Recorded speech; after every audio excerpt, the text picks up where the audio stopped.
kulanti wacan oo wanaagsan dhageystayaal meel walbo aad naga dhageysanaysaan kuna soo dhawaada barnaamijkeeni arrimaha bulshada ee sirta guurka oo aad toddobaad walba ka dhageysataan barnaamijka dareenka bulshada ee radio Dalmar iyo Waaga Cusub Media. Toddobaadkaani waxaynu ku qaadaa dhigaynaa sirta guurka iskaabulanimada waxa loo yaqaan nolosha kilinimada ama xaas la'aanta. Gaadhaha habeenkii kalida galgalashiyo gadgadoonka dhaliso adiga iyo go'aaga hadba dhinac u guuro barkintaad gabood iyo gaashaan ka dhigataa haddaan guud haldaalay korba gacan la saareen ilaa gogoshu wehel male. Abwaan Maxamed Qarsame Hadraawi ayaa tixdaasi ka tiriyay guurka qiimaha uu leeyahay iyo nolosha kilinimada qiimo la'aanteeda. Waxaana ku daafurnay barnaamijka waxa la yiri gacan kaliya ma saacabtunto nolosha qiimo male haddaan jirin laba qof oo wadaaga kilinimada xaas la'aanta sida gacan kaliya aanu saacabtumi karin ayaanay uga bogan karin macaanka nolosha. Culimo iyo khubaro badan ayaa ka hadlay dhibaatada nolosha kilinimada. Ibn Mas'ud oo arinta ka hadlay waxa uu yiri haddii amrigu ka hareen 10 maalmood oo kaliya waxaan jeclaan lahaa inaan guursado si aan Ilaahay u hortagin anigoo ma guursada ah. Imaam Ahmed wuxuu guursaday maalintii labaad ee gabadhiisa ay dhimatay wuxuuna yiri waxaan diidanahay in waagu ii bariyo anigoo xaas lahayn. Umar bin Qaddaab isagoo guurka dhiirigelinaya waxa uu yiri basada ciyaalka garan maysaan kuwa la idinku irsaaqayay. Waxa la yiri guri bilaa naagihi waa ceel bilaa wadaan ah. Ninka xaas kale noloshiisu way dhameystiran tahay. Subaxdu markuu soo tooso waxa uu diyaara wax kasta oo u baahdo. Sidoo kalena quraacdii oo diyaara dhar mayran ama dhaqan oo ka hawadeysan oo iskaga bedelo kii hore ee saliidda iyo saqafta miiska ay u saaran tahay isagoo libisan oo heebadiisa iyo hanaankiisa la yaabo ayuu aqal ka baxaa. baahi kasta iyo walaan kasta kama muuqato oo maalinta isaga magaalada ugu sareeya. nimcadaasina waa mid ka maqan xaaslaawaha ama iskaabulada. Gabadha xaaska ah iyana waa sidaasi oo kale marka ay hesho maciin iyo wehel u gargaara oo ay nolosha ka kaalmaysato oo ay ka dugsato dhibaatada iyo duruufaha waayaha waxa hubaal ah inay noqonayso gabar ku nool nolol xasiloon oo dhadhan iyo xiiso gaar leh.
ninka aan xaaska lahayn aroortii wuxuu hurdo ka soo toosaa isagoo waxba u diyaar ahayn dhar jactasan oo dhul leh buu si caajisnimaha u gashadaa ilaa ma kastaahay ma meeri karo isaga. doobigii iyo isagana qaatibay kala joogsadeen sida uu sirwaalada marba qaar kaawada ama feerada ugu gubayay. shaarkii iyo cusbaana waxa uu ka jaraa waxa loo yaqaan guruusida ama raqabadaha. wuxuu guriga kaga baxaa quraac la'aan mararka qaarkoodna isagoo feeran ama aan shalaysan wuxuu ku nool yahay nolol dulli ah oo liidata. wax kasta oo haystana waxba uguma filna. noloshu waa mid ku dheehan murugo warwar walaahow yabaal iyo diil xumo.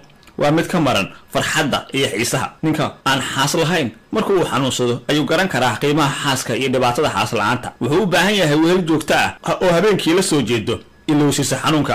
wuxuu u baahan yahay gogol wanaagsan aqal diiran daryeel iyo xanaano. wuxuu u baahan yahay marwo u indhakuusho oo ku indhakuusho oo ku qaabisho farxad iyo galgacal. kulna diyaar ah wax kasta oo doono. waxa la yiri rag gogol xun iyo waraabo gogol xun gugooda ama go'ooda ma gaaraan. ninka aan xaaska lahayn markuu uu waayo intaasi oo dhan ee isagoo xanuunsanaya ku kaliyeysto aqal cidlo ah ayuu dareemi karaa qiimaha xaaska iyo qoomamo iyo calooliyow uu dibnaha qaniinaa. oo inta ilmo kululay ay shagax ka tiraahdo ayuu isku ilkaambiyaa maxaad mar hore u guursan weyda tollaayay tollay. bal aan soo qaadano sheekadan yar ee ku qotonto gabayga ee ka waramaysa dareenka xaaslaawaha. laba nin oo meel ku wada xirnaa nin xaaslaha iyo mid doob ah ayaa kii xaaska lahaa aafadiisii u keentay busto quruxsan oo girgir leh. doobkii baa ku yidhi xaaslihii, war bustaha wax iga sii. xaaslihii wuxuu doobka ugu jawaabay, gabadhaadu ha kuu keento. doobkii oo muujinayo hadduu beri hore ama waayo hore guursan lahaa in maanta gabadhiisu ay busto iyo gogol u keeni lahayd waxa uu ku cataabay. nima yahow ninkaan gabadh lahayn guudku waa muraxe, heybaba mid giirgiiran lebay galabta keeneene.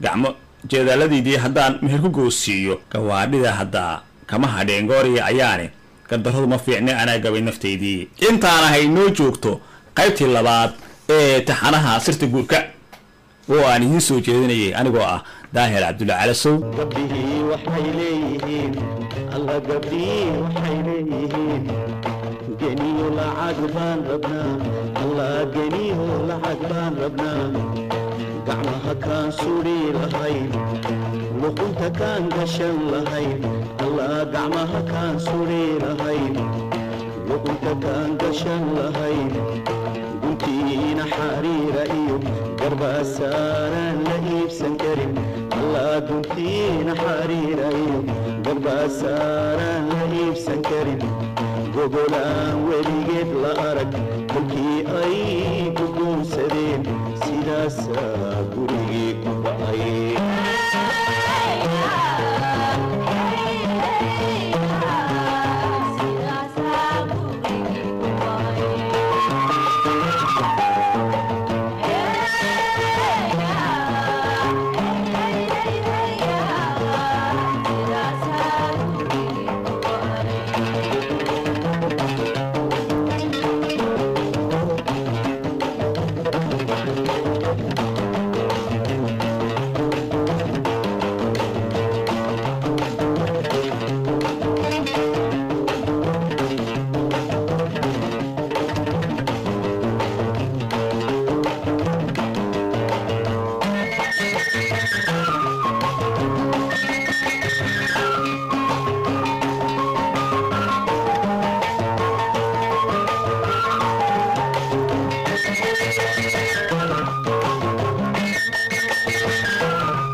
عشيطان الله رقيق وعشيطان قبله ويعابانيان الله قبله ويعابانيان يا ما قدرتا اسكالي جفكاس حقو كيمي دبوينو قرتو